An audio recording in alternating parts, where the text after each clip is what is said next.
Kansas, gateway to Oz. Under the rainbow, this is where it was. Hollyhocks and red ripe tomatoes, hand-churned homemade ice cream.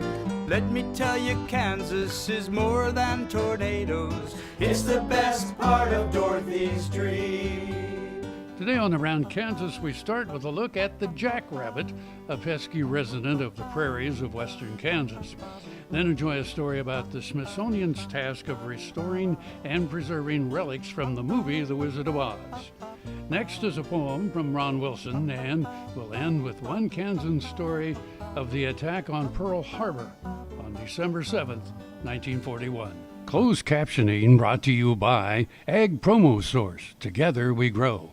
Learn more at agpromosource.com. This segment brought to you by Brown Chevrolet Buick in Wamego, just a short drive down the Yellow Brick Road. Good morning, I'm Frank. I'm Deb. And this is Around Kansas. And also it is the day that lives in infamy. It certainly is. December 7th. And this is a very significant anniversary of Pearl Harbor Day. And we have a really compelling story later on about a Kansan who was at Pearl Harbor that day. And I've been privileged to meet and interview a few people involved in that. And I want to refer you back to another story that we did on Neil Naramore from Elmdale, Kansas. And I'll share that link again on our Facebook page in case you missed that story. But his brother was actually at Pearl Harbor. There were two boys who were serving in the war at the same time from Elmdale, and his Pearl Harbor story will just rip your heart out like all of them will. And I want to give a shout out to my good friend Danny Martinez, who is the chief historian at the USS Arizona.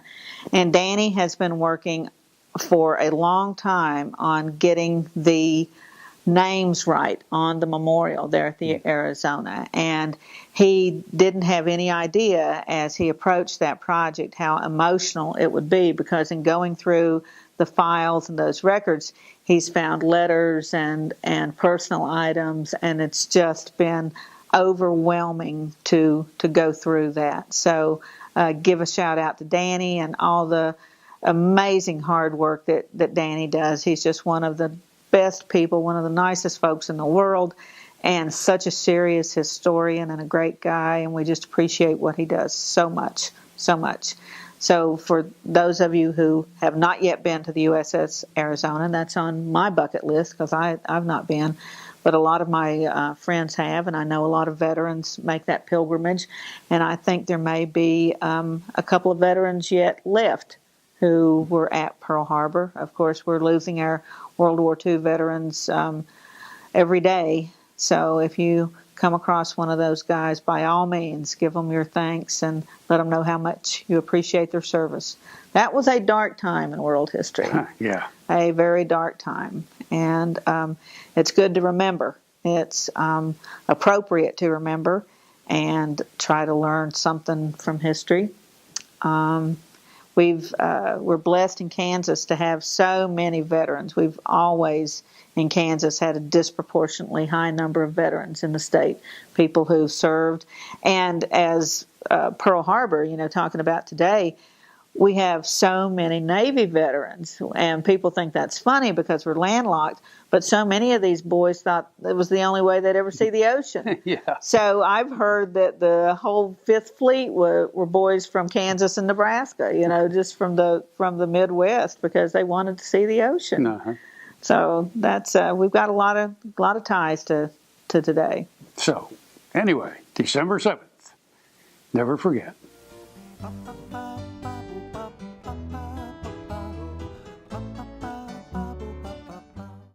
To see this show and past episodes of Ag AM in Kansas, go online to agamandkansas.com.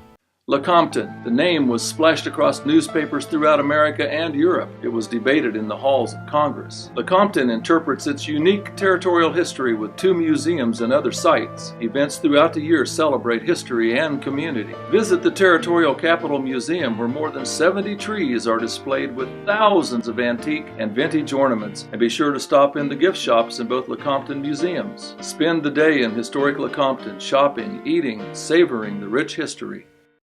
Buying a car shouldn't be this hard. And at Brown Chevrolet Buick in Wamego, it isn't. It's actually awesome. Whether you want a new or used car or truck, Toby's team can make the deal. Even if you want to custom order a new car or truck, Toby's team can make the deal. See Toby's team at Brown Chevrolet Buick in Wamego. We're awesome. Ag Promo Source is a unique group of marketing specialists with one mission: help your ag business grow. Each affiliate has their own area of expertise, and they work together to bring you advice, products, and services. To get started, visit agpromosource.com. Ag Promo Source. Together we grow. This segment brought to you by Kansas Regenerative Medicine Center. Your stem cells, your health, your life. Here we are again. Well, living out in western Kansas, of course, we've got jackrabbits. And so I started looking into facts about jackrabbits. And George Paris, you know George, you knew George and his late wife, Velma. But George has a wonderful recording. I think it's called Back When I Was Alive, and it's his stories of growing up during the Dust Bowl. And one of them is about the jackrabbit hunts that they used to have, which were really brutal. And there's some footage online at the Kansas State Historical Society if you want to go see. And then the jackrabbits were eating so much of the crops, like they could destroy $10 worth of crops a day, and in 1930-something figures, that was a lot. Millions and millions of jackrabbits. It was insane. It was absolutely insane. So they would round them up and they would beat them to death. I mean, it's just like an episode of The Twilight Zone. Yeah. Well, we still have jackrabbits in western Kansas, though. They're not as... they're not as numerous. They're not as numerous. And therefore not as destructive. And therefore not as destructive. But they're still an issue. And I know that one of my friends was talking about her husband riding the combine with his 22, picking off the jackrabbits as they went. And I think it's open season on them too, Frank, or we were talking about that in another show, weren't we? That it's open season all the time. So, but they're interesting little critters. I mean, they really are. It's just like those little kangaroo rats, Yeah. You just never know till you start looking at them. Well, in the neighborhood I live in, we have a lot of rabbits there. But they're not jackrabbits, are they? No, they're not jackrabbits, but they're just nice little bunnies. The little cottontails. Just nice little cottontails. Yeah. Not nearly as destructive. Well, they can eat a lot, too. All right. Let's take a look at our friend the jackrabbit.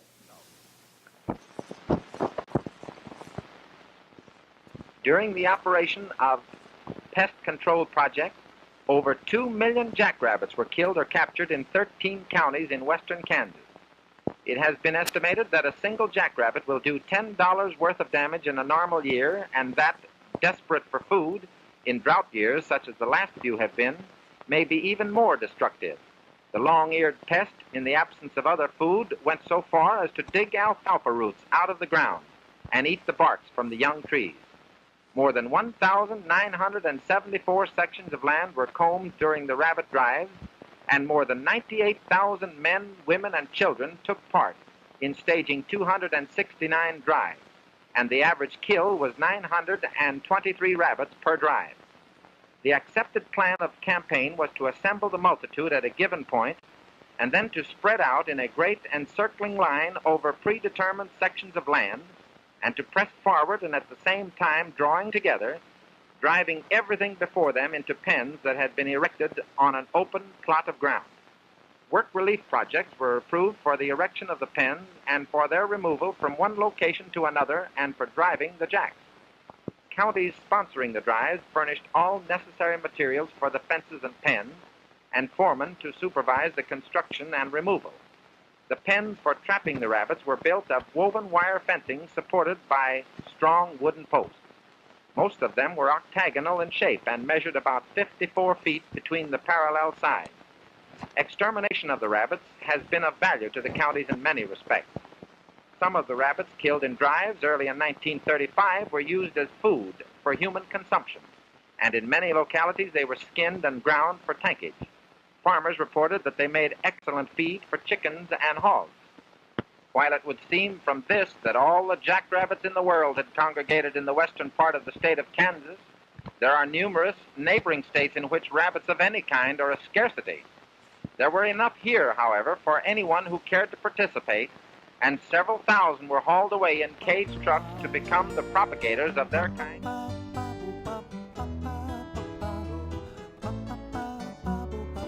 Valley Vet Supply is devoted to providing information and professional quality products at reasonable prices. ValleyVet.com, ValleyVet.com, Valley Vet Supply.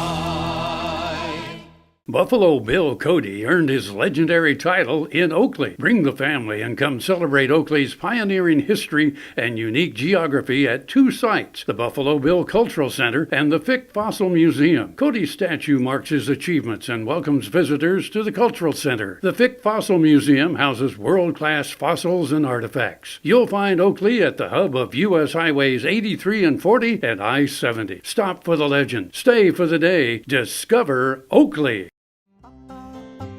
This segment brought to you by Kansas Soybean Commission. Progress powered by Kansas farmers.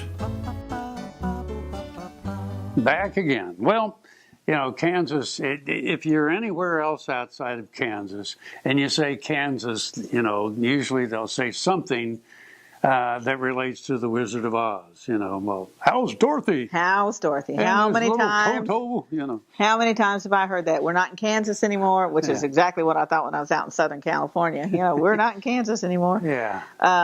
You know, and your little dog too, and there's just the flying monkeys. There's just so many references to the Wizard of Oz. And in the casinos, one of the most popular slot machines, believe it or not, are the Wizard of Oz machines. Really? Yes, I they didn't are. know that. Well, and a lot of it is because of, you know, they use a lot of the graphics from the movie and all of that. And so, yeah, it's one of the more popular slot machines. So it's kind of what made Kansas famous. We don't want to say infamous because it's a wonderful, it's a wonderful story. It's a wonderful movie, wonderful story. Yeah.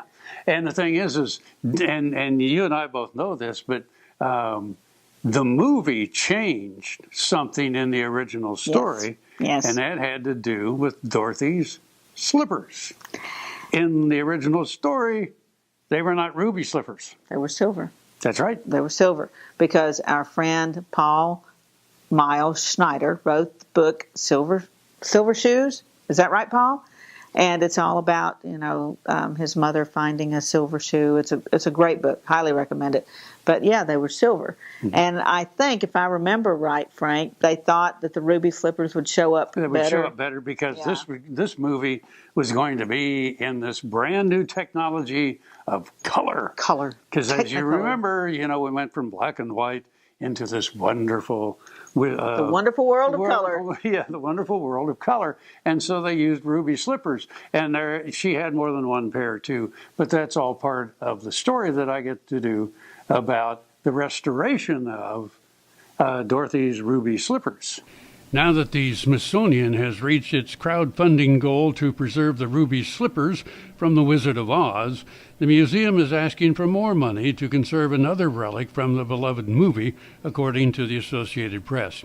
The National Museum of American History extended the Kickstarter campaign that brought in $300,000 in 1 week to maintain the ruby slippers. The museum will seek another $85,000 to care for and display a scarecrow costume worn by actor Ray Bolger and donated to the museum by his widow Gwendolyn Bolger in 1987. If the campaign is successful, the museum will place the scarecrow's hat alongside the slippers in a new pop culture exhibit that's scheduled to open in 2018. The entire costume would be shown temporarily, but it's too delicate to go on permanent display. The slippers, one of 4 pairs made for the 1939 movie, are known to exist, are among the most popular items in the museum's collection. They were sold at auction in 1970, donated to the museum in 1979, and have been on near permanent display ever since. Not built to last, the sequin-covered shoes have deteriorated from exposure to light and moisture, and most of the $300,000 will go toward scientific research on how to best construct a new display case that will better protect them. And more needs to be done to preserve and treat the costume and prepare it for display.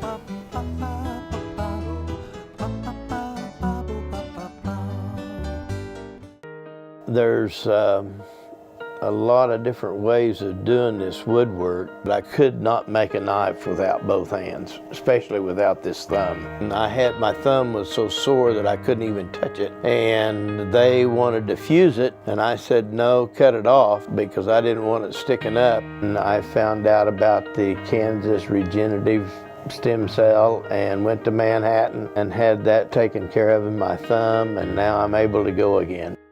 Fort Wallace stood on the frontier in the midst of the Plains Indians Wars on a major stage route and rail line. Beside the 1865 stagecoach station, a modern museum with thousands of artifacts tell that story, like the fossil of a 40-foot plesiosaur is suspended from the ceiling.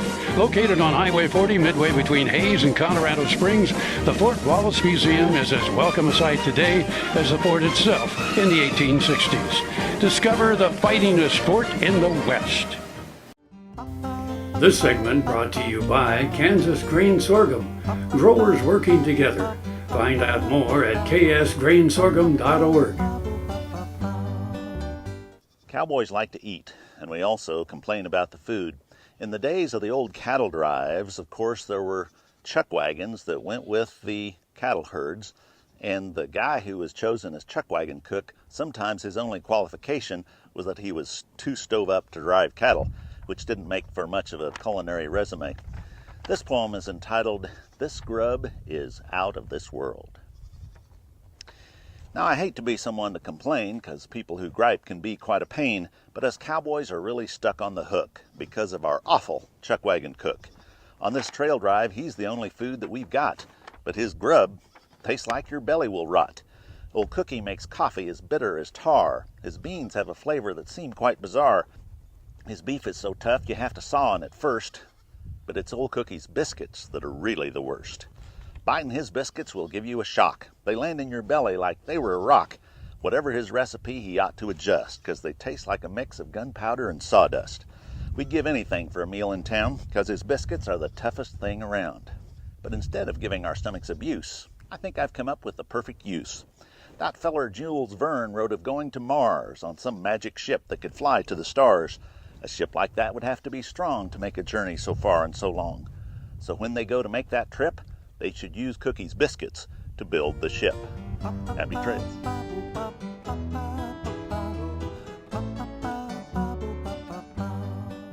Next time you see a beautiful field of corn, reach out and thank the farmers who work tirelessly to raise corn for livestock feed, renewable fuels, and exports to feed a growing world population.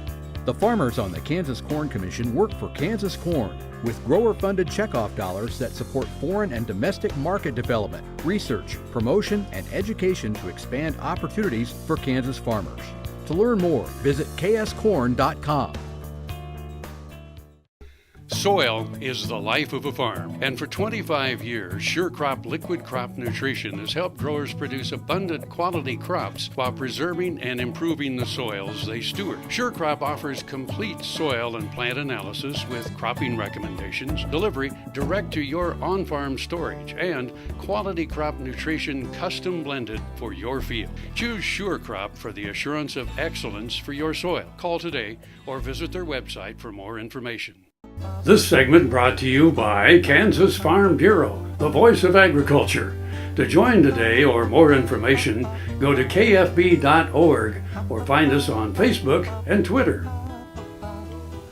And again, here we are. This is Around Kansas. I'm Frank, she's Deb, and we're here every Wednesday at this time, so hopefully you will continue to tune in. If you do miss it, you can find us online. You sure can. You can find us online. You can find us on Facebook. You can go to our website and watch old segments or the whole show. Love to have you join us. And this is a good time, Frank, I'm glad you mentioned that, to plug advertising with us, because you can be one of our sponsors, one of the really nice people who sponsor our show.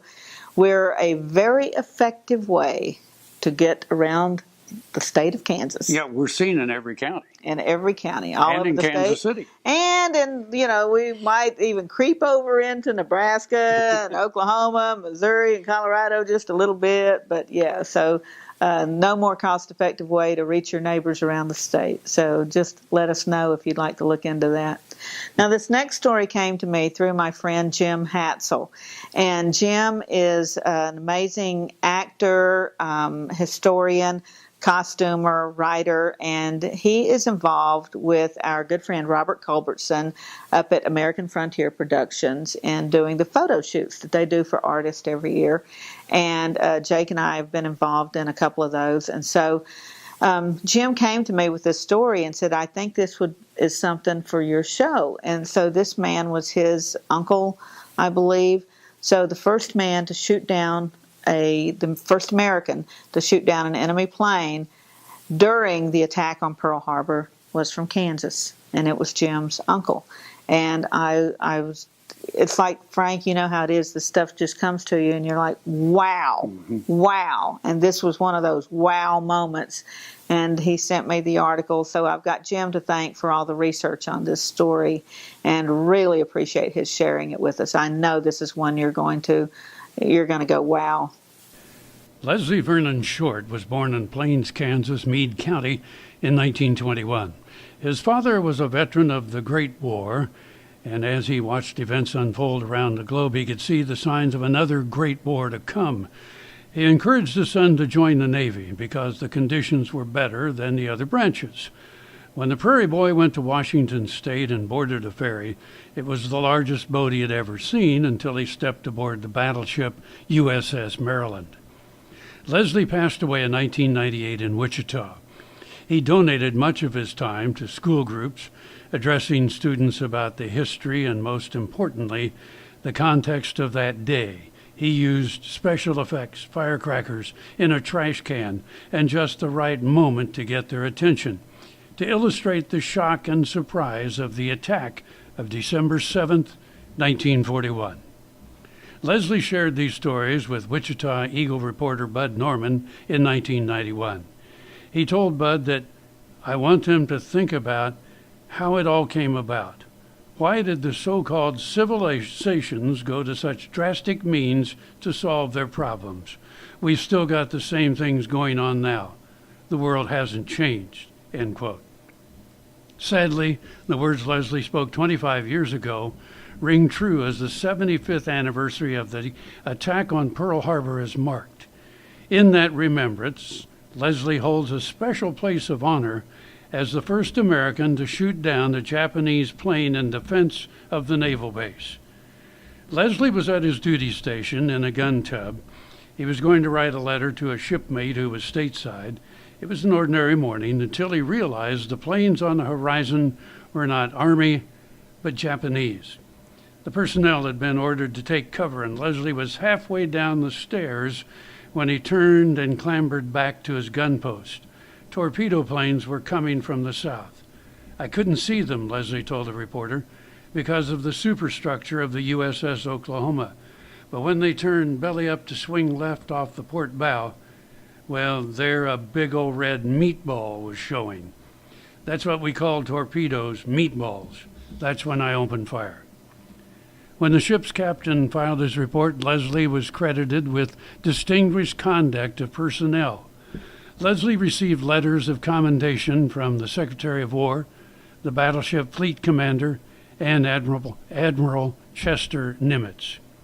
According to his friend Jerry Lee, Leslie served over 30 years of continual active duty, participating in 2 subsequent wars, Korea and Vietnam. He retired as a chief mineman in 1971. He was a member of the Air Capital chapter of the Pearl Harbor Survivors Association in Wichita, Kansas, and was elected to 4 consecutive terms as chapter president. God bless his memory. And so it goes. We're out of time. I'm Frank. I'm Deb. And we'll see you somewhere Around Kansas.